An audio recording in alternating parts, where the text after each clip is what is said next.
一字之差，让你省掉几万块。路虎柴油 3.0T 发动机最让人害怕的声音出现了，来听一下。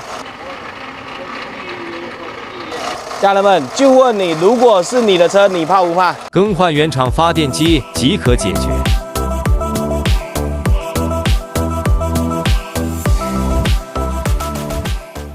兄弟们，这台车现在我们已经把发电机更换完成了，启动起来的一个整体状态，听一下，是不是没有刚才的噪音了？